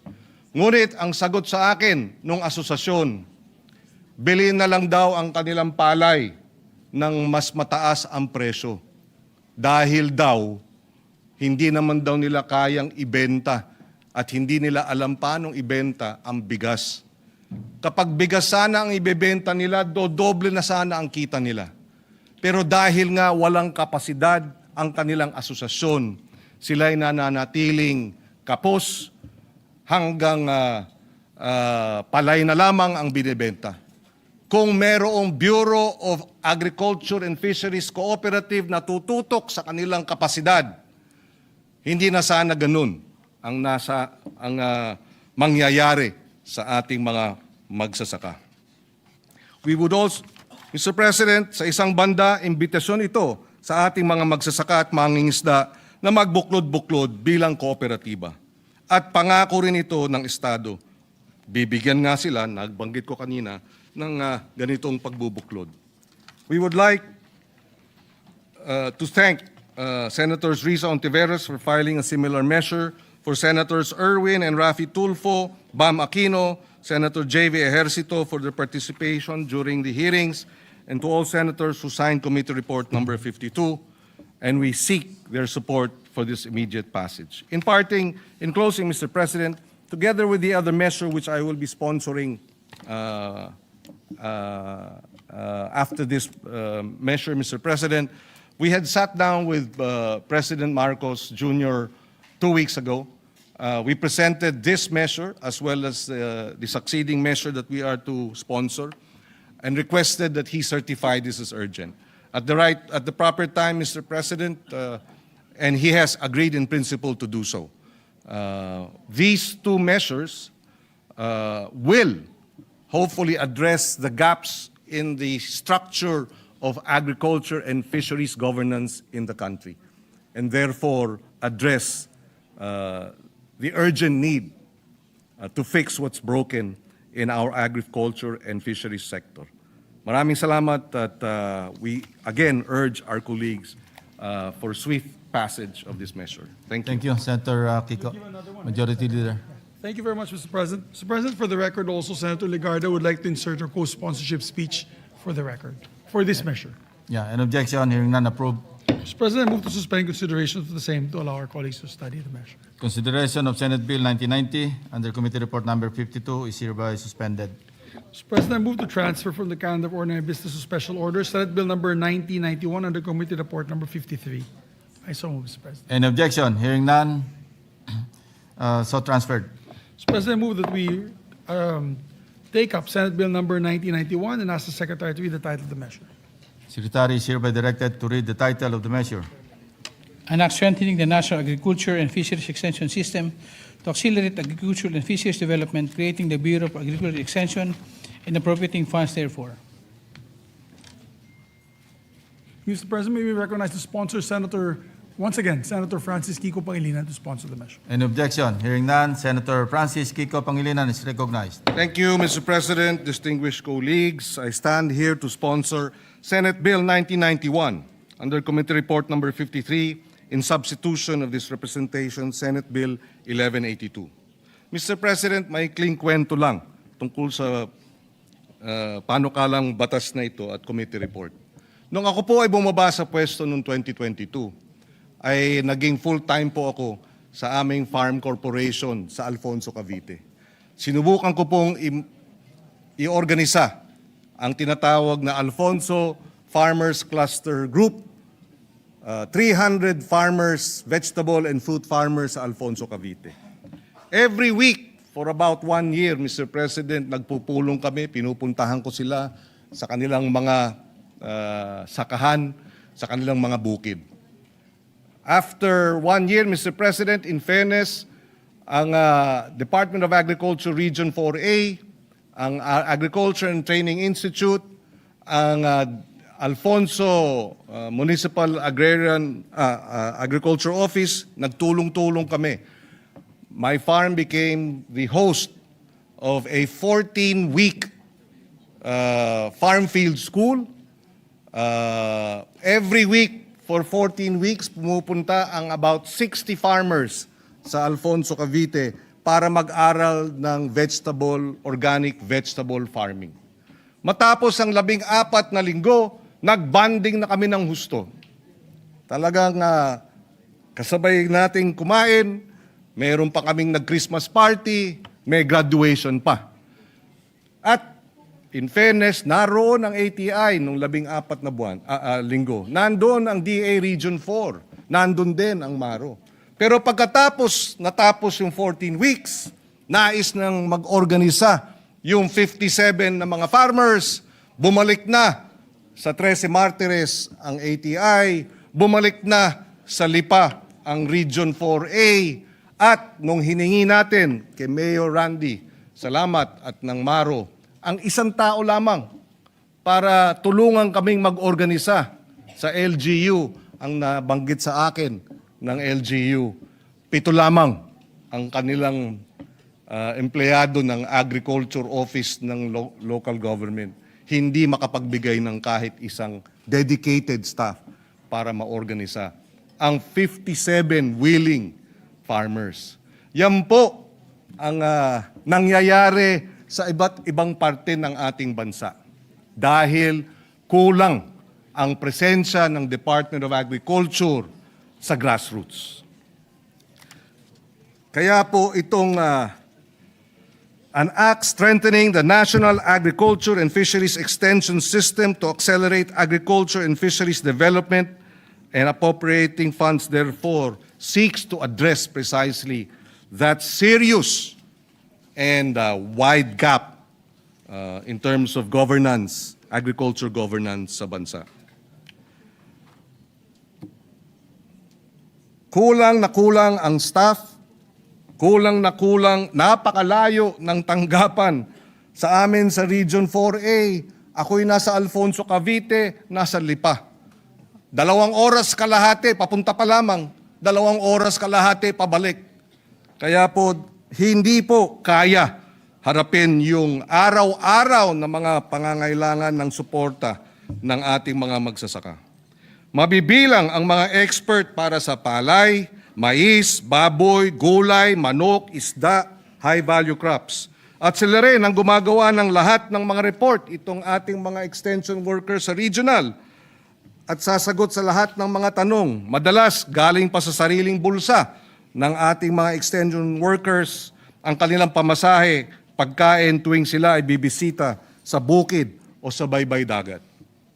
Sa ganitong sitwasyon, malinaw na hindi sapat ang disenyo ng ating extension work, kaya't kailangan itong baguhin. Kaya sa ating panukalang batas, tinatransform natin ang Agriculture Training Institute para maging Bureau of Agriculture and Fisheries Extension Services na may plantilla positions mula sa national office hanggang sa regional, hanggang provincial at municipal levels. Ia-absorb ng nasabing bureau ang LGU employees ng agriculture at ang sweldo nila ay manggagaling sa national government. Magiging provincial level ang extension workers offices at bureau ng Department of Agriculture. Itinataas ang entry pay para sa technical agri at fisheries extension workers, may hazard pay, subsistence allowance, longevity pay, mobility support. In short, ang mensahe natin sa extension workers ay simple, ngunit makapangyarihan. Kayo ay isa sa mga pangunahing tauhan sa kwento ng pagkain ng bansa. Sabi nga ni Secretary Kiko Laurel, kumbaga sa Army, pag walang extension workers ang Department of Agriculture tulad ng hanggang sa grassroots, para siyang isang army na walang foot soldiers. Kaya paano may papanalo, ika nga, ang pakikipaglaban para sa agrikultura kung walang mga infantry o foot soldiers. Kasama ng mga magsasaka at mangingisda, siyempre sila ang main character. Isa sa gusto kong probisyon ng panukalang farmer-to-farmer knowledge sharing. Kinikilala nito ang kaalaman, karanasan at pamumuno ng ating maliliit na magsasaka at mangingisda. Kaya tinuturong nating silang partner o co-teacher. Sa kabuuan, sa pagpapatupad ng batas, nakalaan agad ang 10 bilyong pisong halaga, isang matibay na panimulang puhunan para sa sistematikong pagpapaunlad ng pagsasaka at pangingisda sa bansa.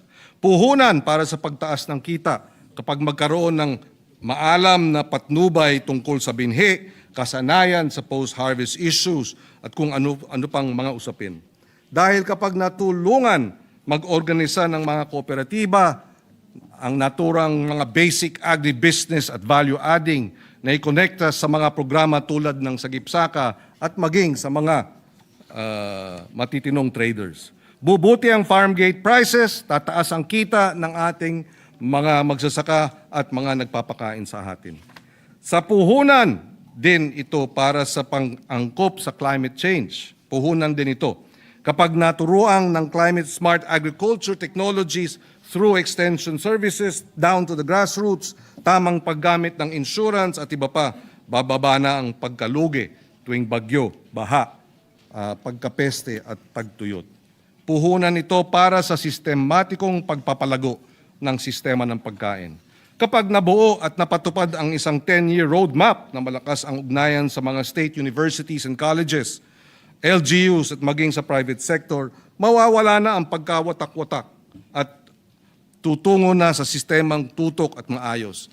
Isasama natin ang CHED dahil 26,000 graduates ng agriculture every year, Mr. President.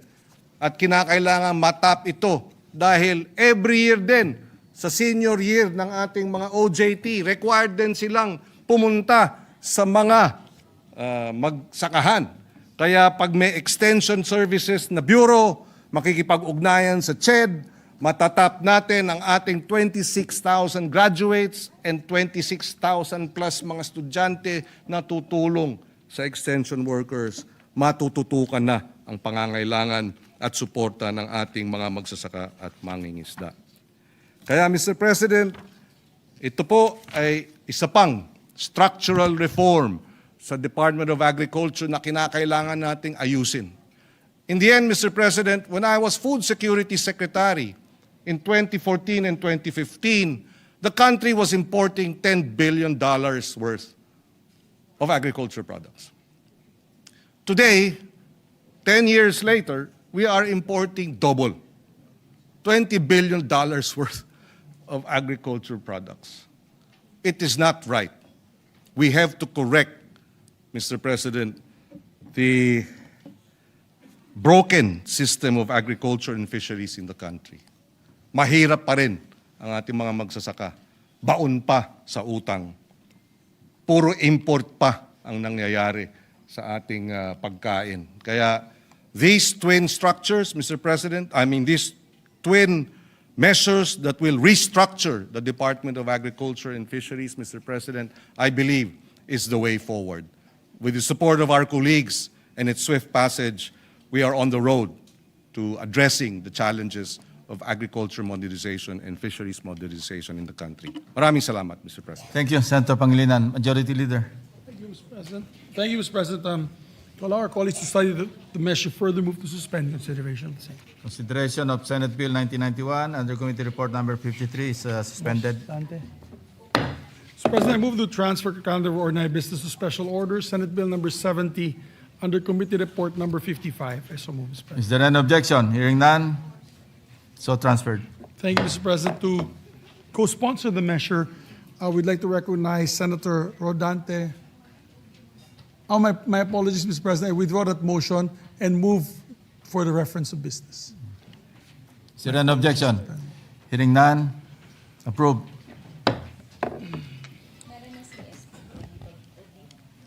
Reference of business. Message from the House of Representatives informing the Senate that 16 March 2026 is passed the following House Bill, in which it requests the concurrence of the Senate.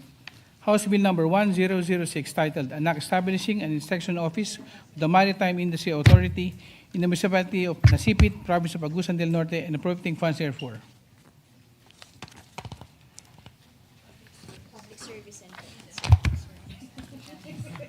Referred to the Committee on Public Service and Finance.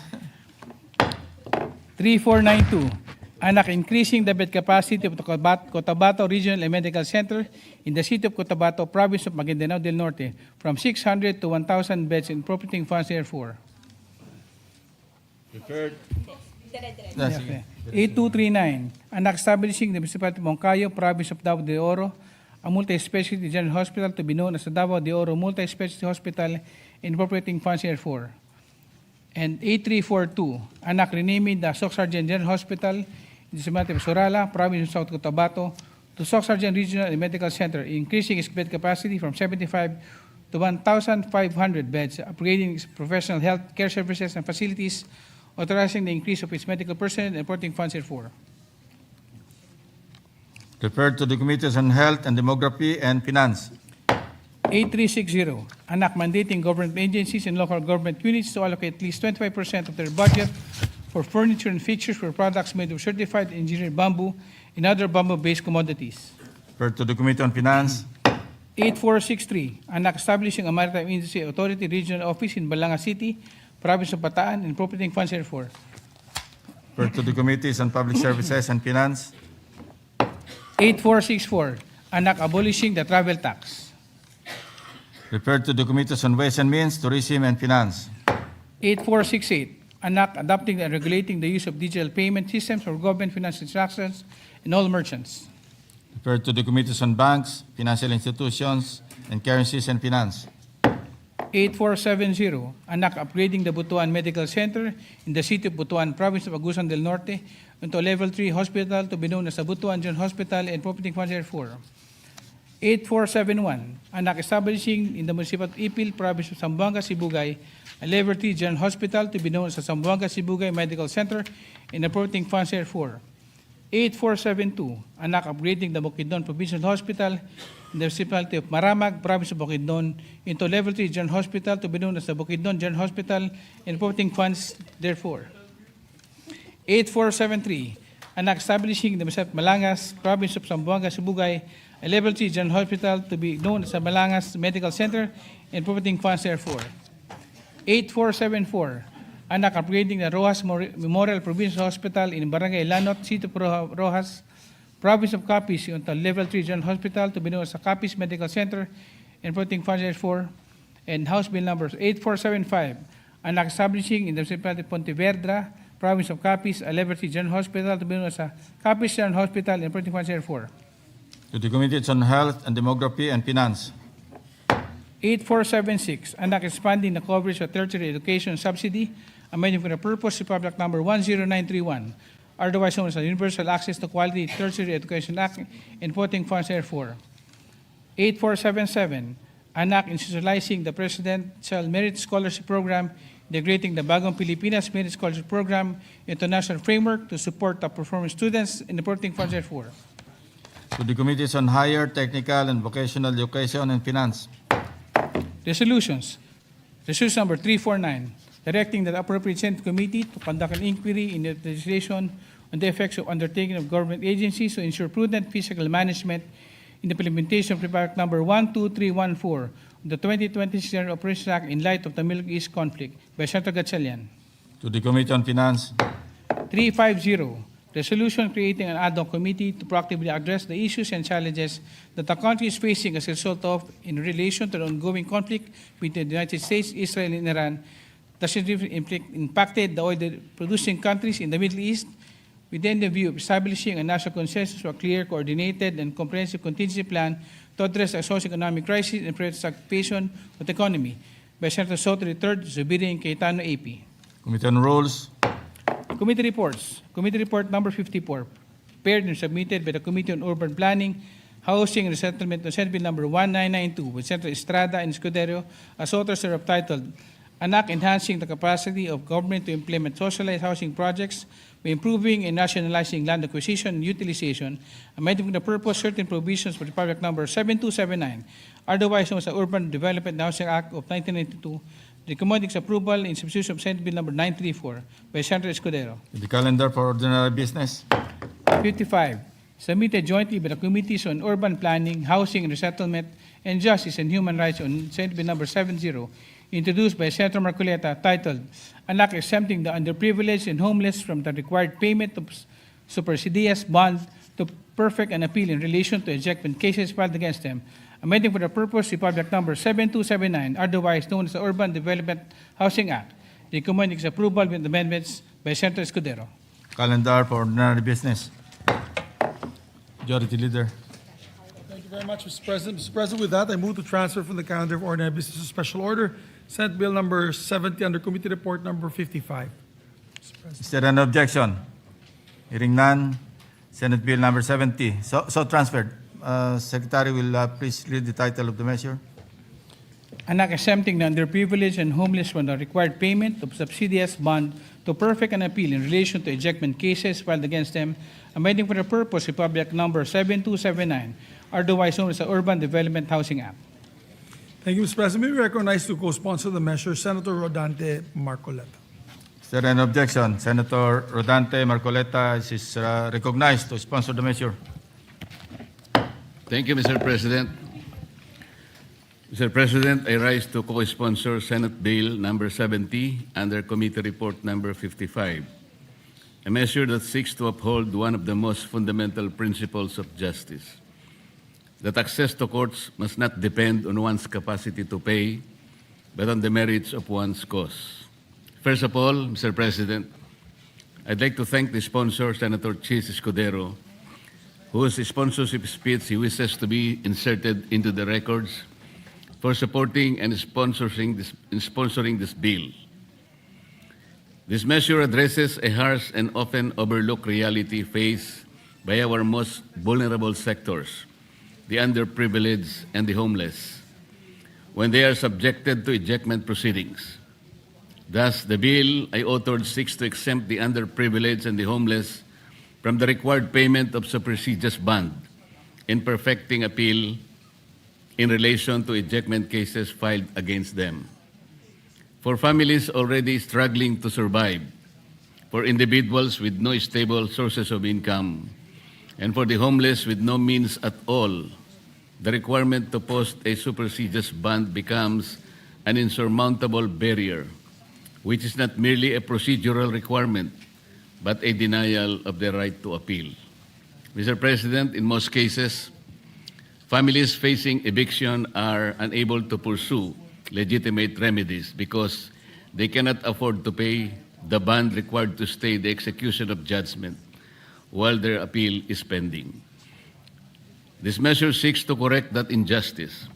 This is a bill I have been pushing since my time as a member of the House of Representatives, grounded in the belief that our legal system must be responsible to the realities faced by most vulnerable sectors of our society. And I am truly glad to see this measure finally come to fruition. Thank you, Mr. President. Thank you, Senator Marcoleta. Majority Leader. Yes, to allow our colleagues to study the measure, Mr. President, I move to suspend consideration of the same. Suspended. Mr. President, with the permission of the body, I move to take up proposed Senate Resolution number 350. I so move, Mr. President. Is there an objection? Proposed Senate Resolution number 350 is in order. May we ask the Secretary to read the title of the resolution, Mr. President? Secretary is directed to read the title of the measure.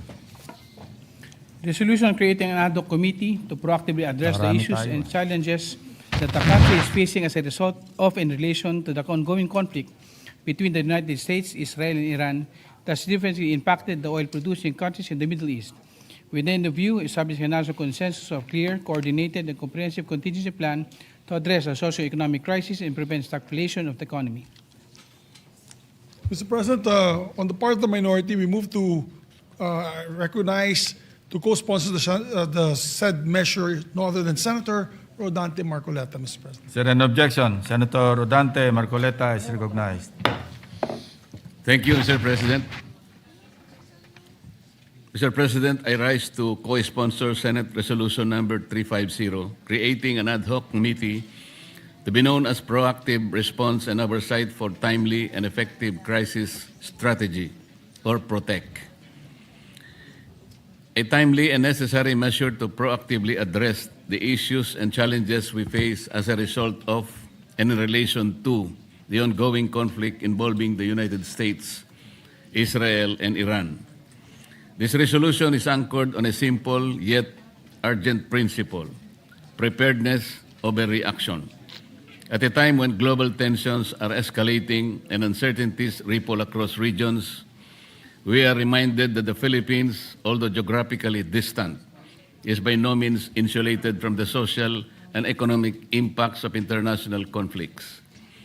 As the geopolitical tensions appear to have no end yet in sight, we cannot just sit by and watch while their far-reaching consequences drag out, affecting our nation and our citizens in the process.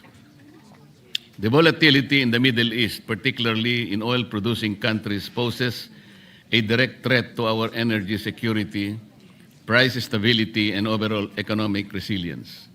We cannot solely rely and wait for the plans of the executive. Rising fuel prices, supply chain disruptions, and inflationary pressures will inevitably affect transportation, food security, employment, and the daily lives of our people, especially the most vulnerable. And it is precisely during these unprecedented times that the Senate must stand united and enact all efforts to help our kababayans weather this developing international crisis. As I emphasized in Resolution number 319, which this representation filed to call for an inquiry as to the status, safety, and welfare of Filipinos in the affected region, proactive coordination, preparedness, and a whole-of-government approach is indispensable. The complexity of the crisis demands just that, not only in response to the needs of Filipinos overseas, but in safeguarding our national stability as a whole. This august chamber should serve as a platform where these efforts can be harmonized, strengthened, and guided by a clear and unified national direction. By creating this ad hoc committee, we can ensure to adopt a whole-of-government and a whole-of-nation approach, one that is coordinated, data-driven, and forward-looking. This body will allow the Senate to exercise its oversight function effectively, ensuring that contingency measures are not only in place, but are responsive, comprehensive, and inclusive. With this, I wish to manifest my intent to co-author the resolution. Thank you, Mr. President. Thank you, Senator Marcoleta. Majority Leader. Thank you very much, Mr. President. And on the part of the majority, if I may be allowed to just say a few words, Mr. President. Please proceed. Thank you, Mr. President. Mr. President, we fully support proposed Senate Resolution number 350. I think in this time of need and emergency situation, especially in the Middle East, we need to move proactively on how we can plan our actions in the near future, especially with prices of fuel. The pump prices today, yesterday I saw 102 pesos for diesel, 100 pesos for gasoline, or 97 pesos for gasoline, and no end in sight in the war of the Middle East. Today we had the discussions inside the lounge about biofuels and coming up with, I'd say, renewable fuels or sustainable fuels, which we have in abundance if we actually just focused on this. And what saddens me, Mr. President, is that how many years ago have we passed, for example, the biofuels law? 2004, I sponsored it in the House of Representatives. I passed it in the House of Representatives, Mr. President. I was a principal author and sponsor of that measure. And yet, how many biofuels plants have we created? Only about less than 12, I think 12 or 13, if I'm not mistaken, 12 or 13. And yet we're only producing 60% of our blends in the Philippines for E10, ethanol 10% blend in gasoline. In other countries, Mr. President, E85 na in Brazil. Yung mga provinces that produce sugarcane, they run on 85% ethanol, no longer fuel or gasoline from the Middle East. So they are not bound to this problem that we're having in the Middle East. They are not affected. They are, in other words, protected from all these spikes on fuel from fossil fuels, Mr. President. Same goes for India, for Thailand, and in Malaysia and Indonesia, it's biodiesel for them. They're producing, because of their palm oil, biodiesel. In the Philippines, we have only cocoa methyl ester, which is from coconuts, and the sugar cane that we're producing. I'm so sad that we cannot produce enough of these biofuels to be just like these countries that I mentioned earlier. And even our push for EVs. Dati po, Mr. President, pag sinabi mo electric vehicle, parang wala pa rin. Tinanggal na nga natin yung taxes, mas murang electric vehicle. Pero wala pa rin gustong lumipat sa e-vehicles. Ngayon, na may crisis na, 100 pesos na ang diesel at ang gasolina, naghahanap na yung lahat ng tao ng EV. Ubus na po yung EV, wala nang electric vehicles na mabibili sa market. Kaya, Mr. President, I think we really need to proactively address the issues. I mentioned earlier also in the caucus, China, because almost all the cars in China now are EVs and electric motorcycles. Wala din silang shocks, fuel shocks. Their prices, they don't care what the prices are because they don't use fuel in their vehicles and in their motorcycles. Tayo po, itong pangyayari sa Middle East is another eye-opener for us. We are not prepared. We are not ready. for any of these developments that are happening in the Middle East. We are caught by surprise once again when we have so many good pieces of legislation. We passed the EV law, the biofuels law, we passed the Renewable Energy Act, and yet nangungulelat pa rin tayo po dito sa implementation nito mga alternative energy and fuel that the country sorely needs. So, Mr. President, I laud the proponents of this measure, and that, of course, with the permission of the body, later on, I will move for its adoption. So, thank you very much, Mr. President, for this. Thank you, Senator Subiri. Mr. President, and also, just a reminder, this will also give additional work to the chairman of this ad hoc committee, which is Senator Gatchalian, who is here listening intently, because he will be the ad hoc chairman.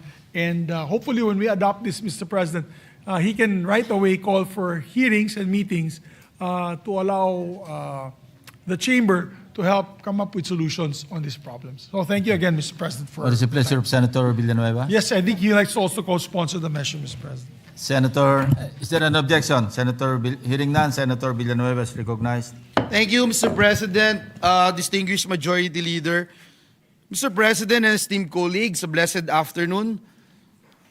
It is my honor and privilege to co-sponsor proposed Senate Resolution number 350, proposing to establish an ad hoc Senate committee called Proactive Response and Oversight for Timely and Effective Crisis Strategy, or PROTECT Committee. We extend our sincere gratitude and commendation to the leadership of the Senate, Senate President Tito Soto, Majority Leader Juan Miguel Zubiri, and Minority Leader Alan Peter Cayetano for introducing this very timely and important measure. We also would like to thank our colleagues for making this representation a co-author of this resolution.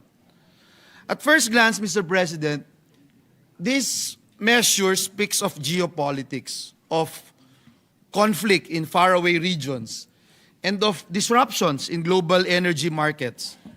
But at its core, this is not merely about foreign affairs or policy coordination. Ginoong Pangulo, tungkol po ito sa araw-araw na buhay ni Juan de la Cruz. Ito po ay tungkol sa jeepney driver na araw-araw ay kinakabahan sa patuloy na pagtaas ng presyo ng diesel. Tungkol po ito sa mga mamimili at maliliit na negosyante na napipilitang magtaas ng presyo upang makasabay sa gastos. At higit po sa lahat, tungkol po ito sa pamilyang Pilipino na pilit pinagkakasya ang kita sa gitna ng patuloy na pagtaas ng mga bilihin. The ongoing conflict has already caused global oil prices to surge, and warnings of even steeper increases loom. Kapag tumataas po ang presyo ng langis, tumataas din ang presyo ng pamasahe, presyo ng pagkain, presyo ng kuryente. At ang pinakaapektado, siyempre, ang karaniwang Pilipino. This is where the importance of this resolution becomes clear. The creation of the PROTECT Committee is not only an institutional response, but a commitment to foresight, coordination, and accountability. It ensures that we are not reacting too late. Instead, it enables us to anticipate, to prepare, and to act decisively. More importantly, it gives the Filipino people something they deserve in times of uncertainty. Assurance, Mr. President. Mr. President, assurance that their government is prepared. Assurance that their welfare is being protected. Mr. President, the risk of stagflation is not just an economic concept. It is a real threat to Filipino households. Kapag sabay po na tumaas ang presyo at bumagal ang ekonomiya, ang unang naapektuhan ay ang trabaho, ang kita, ang kabuhayan at kinabukasan ng ating mga kababayan. We believe that this move of the Senate gives us a fighting chance to prevent that outcome. It enables a whole of government and whole of nation approach, bringing together agencies, stakeholders, and communities to respond in a unified and strategic manner. For these reasons, Mr. President, we respectfully express our full support for this measure and urge its swift adoption. Dahil sa huli, Ginoong Pangulo, Ang tunay na sukatan ng anumang polisiya ay kung paano nito napapabuti ang buhay ng bawat Pilipino. Maraming salamat, Ginoong Pangulo, at pagpalain po tayong lahat ng ating Panginoong Diyos. Thank you, Senator Joel. Majority Leader. Senator Robin Padilla is recognized. Maraming salamat po, Ginoong Pangulo, at sa ating pinunong mayorya. Assalamualaikum warahmatullahi wabarakatuh. Mga kapwa ko, Senador, ako po ay tumitindig ngayong araw upang makiisa sa resolusyong inihain ni na Senate President Vicente Soto III, Majority Floor Leader Senador Juan Miguel Zubiri, at Minority Leader Senador Alan Peter Cayetano, na naglalayong siyasatin ang implementasyon ng National Contingency Plan, pag-isahin ang pagsisikap ng iba't ibang ahensya ng gobyerno sa isang mekanismong organisado at magkakaroon ng whole of government approach sa mga banta ng seguridad sa ating bansa. Ang panukalang ito ay ang legal at moral na obligasyon ng Senado upang protektahan ang ating bansa mula sa nakaambang krisis pang-ekonomiya na dulot ng tensyon sa gitnang silangan. Noong ika-28 ng Pebrero, 2026, inulunsad ng Estados Unidos at Israel ang kanilang operasyon laban sa Iran. Ayon sa balita, ang opensibang ito ay naglalayong buwagin ang mga pasilidad ng Iran at mabago ang rehimen ng politika ng Iran. Dahil sa pag-ataking ito, naging mabilis ang ganti ng Iranian Armed Forces laban sa mga base militar, paliparan at lalo na sa mga oil refineries sa rehiyon. Sa kasalukuyan, ayon sa ulat ng International Energy Agency ngayong Marso 2026, nararanasan ng mundo ang pinakamalaking pagkagambala sa supply ng langis sa kasaysayan, ang pagsasara ng Strait of Hormuz, kung saan dumadaan ang humigit kumulang na 20% ng pandaigdigang supply ng langis at liquefied natural gas, ay isang direktang atake sa katatagan ng ating ekonomiya. Hindi naman natin maaaring baliwalain ang babala na ang presyo ng krudo ay maaaring umabot sa $200 bawat bariles. Dahil para sa Pilipinas, ito po ay nangangahulugan ng stagflation, ang mapanganib na kombinasyon ng matamlay na paglago ng ekonomiya, mataas na kawalan ng trabaho, at mabilis na pagtaas ng presyo ng bilihin. Pangalawa, panganib sa OFWs, ang kaligtasan ng milyong-milyong Pilipino sa Middle East at ang daloy ng kanilang remittances na bumubuhay sa ating bansa. Krisis sa pagkain at enerhiya, ang mabilis na pagtaas ng gastos sa transportasyon na tiyak na magpapalala sa malnutrisyon at kahirapan sa mga vulnerable sektor. Dapat ay agaran ng ating aksyon ang Proactive Response and Oversight for Timely and Effective Crisis Strategy Committee o PROTEC ay dapat tiyakin na ang ating bansa ay hindi lamang naghihintay sa krisis kundi mayroong malinaw na strategy upang mapanatili ang seguridad sa pagkain, energy at trabaho. Ginoong Pangulo, ang 1987 Constitution ay malinaw. Ang Estado ay may tungkuling protektahan ang buhay, kalayaan at kabuhayan ng mamamayan. Hindi nating maaring pabayaan na ang ating bayan ay maipit sa krisis na hindi natin pinaghandaan. Kaya naman buong puso kong sinusuportahan ang pagpasa ng resolusyong ito at ipahayag ang aking mithiin na maging kapwa may akda ng nasabing panukala. Ang resolusyong ito ay ang unang hakbang upang matiyak na ang Pilipinas ay mananatiling matatag sa gitna ng unos ng pandaigdigang geopolitika. Naway gabayan tayo ng may kapal sa ating mga desisyon. Naway manaig ang kapayapaan at naway lagi nating unahin ang kapakanan ng bawat Pilipino, ang hindi sumama sa kahit na sinong naghahanap ng gera, kundi maging independent. Maraming salamat po. Thank you, Senator Oben Padilla, Majority Leader. Thank you, Mr. President. Mr. President, with that, I move to adopt Senate Resolution number 350. So moved. Is there any objection? Hearing none, Senate Resolution number 350 is hereby adopted. Thank you very much, Mr. President. We can already... Senator Sherwin Gatchalian is Yes, Senator Sherwin requesting Gatchalian. to have the floor. Thank you, Mr. President.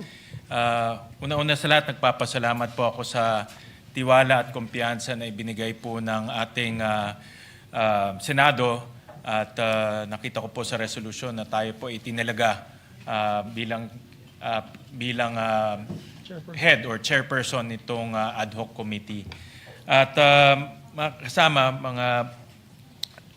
sa ating mga kababayan, ito pong nakikita ho natin ay hindi po kasalanan ng ating Pangulo, President Bongbong Marcos, hindi po kasalanan ni Vice President Sara Duterte, hindi po kasalanan ng Senado, hindi po kasalanan ng Kongreso. Ito pong nangyari ay wala po sa kontrol natin lahat.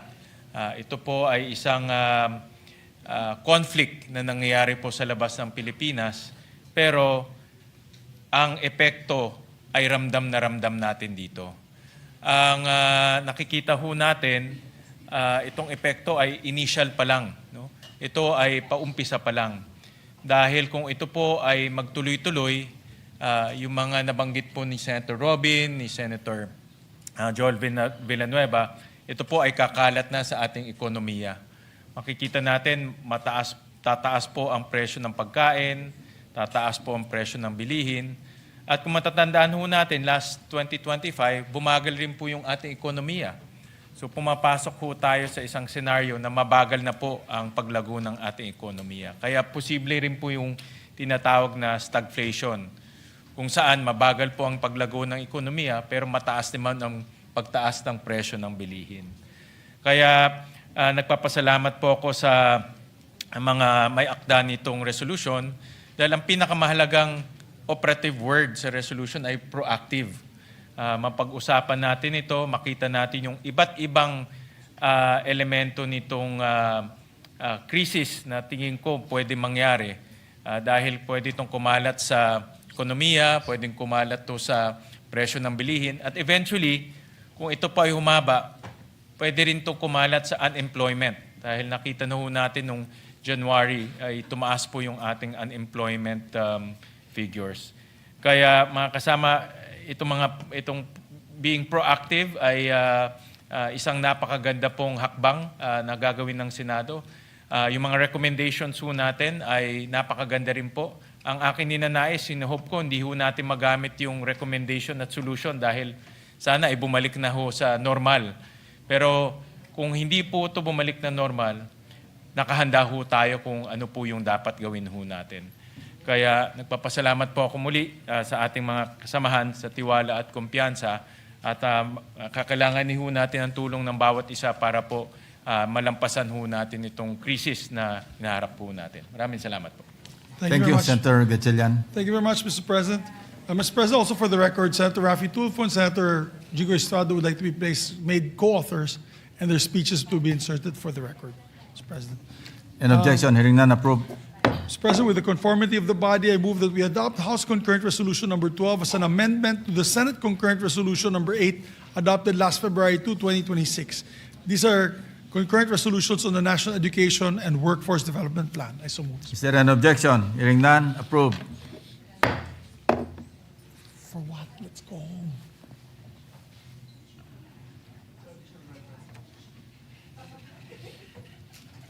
Mr. President, I move that we dispense session Tuesday, March 17, 2026, and consider the same as approved.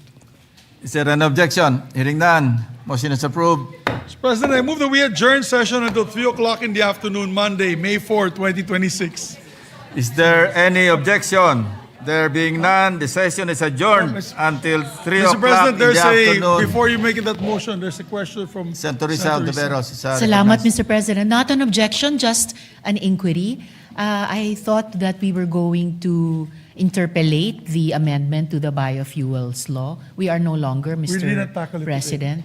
We are not tackling it today. Yeah, we All did not right. tackle it today. All right. Thank you, Mr. President. Thank So you. I move to adjourn, Mr. President. Continue ko lang. Is adjourned until 3 o'clock in the afternoon of Monday, May 4, 2026. Happy Easter to everyone.